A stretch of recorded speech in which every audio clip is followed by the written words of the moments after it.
नमस्कार, ओम नम राकेश कुमार आप सभी का स्वागत है कुमार राकेश प्ले पे। दोस्तों कैसे हैं आप सभी? देखिए, अगर आप एमपी हॉस्पिटल असिस्टेंट 2026 भर्ती के लिए तैयारी कर रहे हैं, तो भई ये वीडियो आप सबके लिए काफ़ी इम्पोर्टेंट होने वाला है। अपन बात करेंगे दोस्तों यहाँ पे आपके एमपी हॉस्पिटल असिस्टेंट होता क्या है, ठीक है? यानी बहुत सारी इम्पोर्टेंट चीज़ें एक ही वीडियो में देखने को मिल जाएगी।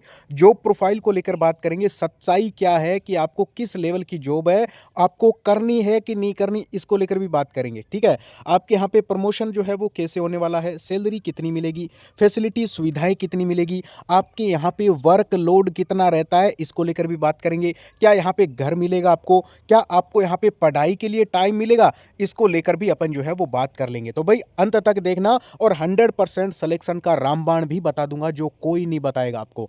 सबसे पहले बताना चाहूंगा हॉस्पिटल असिस्टेंट होता क्या है। तो भाई ये आपके एमपी में जो हॉस्पिटल है ना, यानी एमपी के जो भी जिला स्तरीय जो हॉस्पिटल है या फिर आपके यहाँ पे ब्लॉक स्तरीय जो हॉस्पिटल है, मतलब जो भी सरकारी हॉस्पिटल है एमपी के, या फिर जो आपके सीएचसी होते हैं, ठीक है, तो उनमें आपके पोस्टिंग रहने वाली है आपकी, ठीक है। और इसी के साथ में ये एक फोर्थ ग्रेड की यानी चतुर्थ श्रेणी कर्मचारी की भर्ती है जो कि लेवल 1 में आती है। अब हम बात करें तो ये आपके एक मल्टीटास्किंग पोस्ट है। मल्टीटास्किंग का मैं आपको समझाना चाहता हूं, जैसे दोस्तों एसएससी में एमटीएस की भर्ती आती है, आप सबको पता होगा, उसी टाइप की ये जॉब है, लेकिन ये आपके रहेगी हॉस्पिटल में। हॉस्पिटल में आपके जितने भी नॉन टेक्निकल काम होते हैं, नॉन टेक्निकल आप समझ गए होंगे, जिसमें आपके कोई एक्स्ट्रा योग्यता नहीं चाहिए होती है, वो सारे काम आपको करने पड़ेंगे। अब हम बात करेंगे आगे कौन कौन से काम होते हैं। इसी के साथ में आपको बताना चाहूंगा, डॉक्टरों नर्सों की सहायता के लिए आपको जो है वो वहां पे लगाया जाता है, एडमिनिस्ट्रेशन की सहायता के लिए भी आपको लगाया जाता है, ठीक है जी।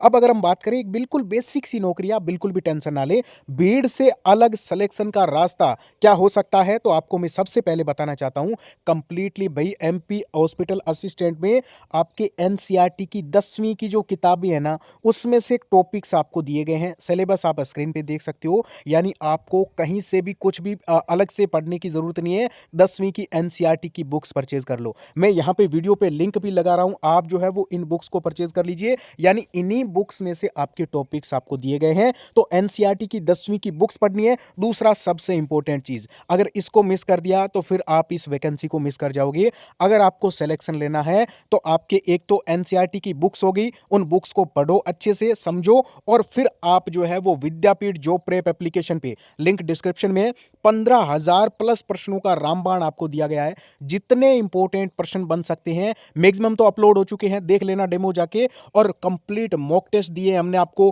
टॉपिक वाइज टेस्ट दिए हैं बहुत सारे, जितने प्रश्न बन सकते हैं आपको फुल टेस्ट दिए हैं। तो सबसे पहले आपको स्टार्टिंग करनी है दोस्तों, आपको टॉपिक वाइज टेस्ट है, ठीक है, यानी आपको टॉपिक वाइज टेस्ट लगाने हैं, उसके बाद में आपको फुल टेस्ट और मॉक टेस्ट लगाने हैं। ध्यान रखना कि आरपीएल कूपन कोड लगा लेना, इससे बेहतर तो आपके लिए कुछ नहीं हो सकता। ओनली फॉर एनसीईआरटी की बुक्स और विद्यापीठ की टेस्ट सीरीज, बस सिलेक्शन का इतना ही रास्ता है।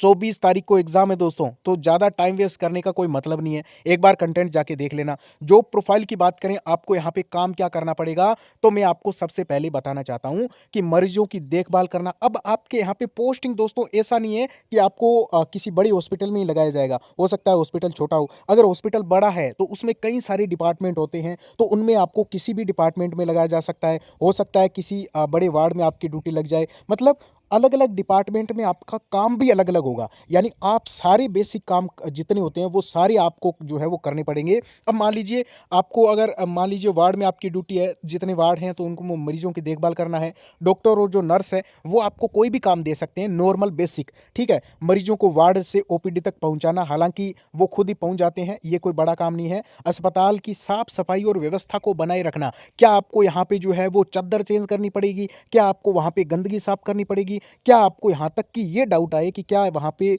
मतलब जो मलमूत्र है उसको भी साफ करना पड़ेगा, तो ऐसा कुछ भी नहीं है। आपका मैं आंखें खोल देना चाहता हूं कि आप कोई सफाई कर्मचारी बन के नहीं जा रहे हो, आप as a MTS, as a hospital assistant, मतलब हॉस्पिटल में सहायक, हॉस्पिटल का सहायक के रूप में जा रहे हो, मतलब जितनी भी सहायता रूपी जो काम होंगे वो आप करोगे। तो टेंशन ना लो, ऐसा कुछ नहीं करना, आपको साफ सफाई करवानी है, वार्ड में साफ सफाई होनी चाहिए, ये जिम्मेदारी आपकी होगी। मरीजों की बेसिक जानकारी दर्ज करना, दवाइयों और जो रिपोर्ट है उनको पहुंचाने में, लेने में मदद करना, इमरजेंसी की स्थिति में स्टाफ की मदद करना, मरीजों के बेड वार्ड की व्यवस्था देखना, अस्पतालों के जो नियम है और जितने भी जो बेसिक काम होते हैं आपको करने होंगे। आप समझ गए होंगे, कोई रिपोर्ट एकत्रित करनी है, कोई गैस जो सिलेंडर है उनको लाना है, ले जाना है, रखना है, रजिस्टर में नोट करना है, ये नॉर्मल काम आपने हॉस्पिटल में देखे होंगे, असिस्टेंट को वही काम है। सैलरी को लेकर आपको सबसे इंपॉर्टेंट चीज़ बताना चाहता हूँ कि यहाँ पे आपके सैलरी 15,500 तो स्टार्टिंग है। अब 3 साल तक आपको वेतन कैसे मिलेगा? तो पहले साल तो आपको जितना सैलरी है उसका 70% मिलेगा, दूसरे साल 80% मिलेगा और तीसरे साल 90% मिलेगा। आपको मैं एक चीज़ बताना चाहता हूँ, हालांकि 3 साल तक आपको सैलरी कम देखने को मिल रही होगी, लेकिन ये दोस्तों आपके प्रोबेशन पीरियड के कारण आपको मिलती है। हर एक स्टेट में ऐसे ही मिलती है। लेकिन आप ध्यान रखना, अभी आपके 8वां वेतन आयोग लगने वाला है। आप बिल्कुल भी टेंशन ना लें सैलरी का। अभी आपको बताऊंगा 8वें वेतन आयोग के बाद में कितनी सैलरी होगी। सबसे पहले देखिए, बेसिक पे होगा 15,500। इसमें महंगाई भत्ता आपके ऐड होगा लगभग 9,000 के आसपास। अगर आज ही ज्वाइनिंग कर लो, लेकिन ज्वाइनिंग तो आपकी 1 साल बाद में होगी, तो 1 साल 1.5 साल बाद में होगी, तो ये डीए और बढ़ जाएगा। ठीक है, यानी 10-11 हज़ार तक आपके डी हो जाएगा। मकान का किराया भी आपको मिलता है, जो कि एक्स सिटी में 1800, वाई में 3600, जेड सिटी में 5400, एनपीएस का आपको लाभ मिलता है, मेडिकल फैसिलिटी मिलती है। कुल मिला के स्टार्टिंग सैलरी अगर आपकी आज ही ज्वाइनिंग हो जाए तो 27,000 और वो 27 से 30,000 तक आराम से जा सकती है। ये शहर टू शहर वेरी करेगा। अब आपको बताना चाहता हूँ, यहाँ पे कुछ डिडक्शन होंगे, वो कर करा के आपको 25,000 पर मंथ सैलरी आज से मिलनी स्टार्ट हो जाएगी। अगर आपका आज ही प्रोबेशन कंप्लीट हो जाए, आज ही आप जो है वो नौकरी में लग जाओ। लेकिन आपको बताना चाहूंगा, यहाँ पे 8वां वेतन आयोग आता है दोस्तों, और 8वें वेतन आयोग के बाद में आपकी सैलरी चली जाएगी 40,000 प्लस आराम से। ठीक है, तो 40-50 हज़ार का इंसान आपको बनाया जा रहा है, तो बिल्कुल टेंशन ना ले, आप आराम से इसकी तैयारी करो।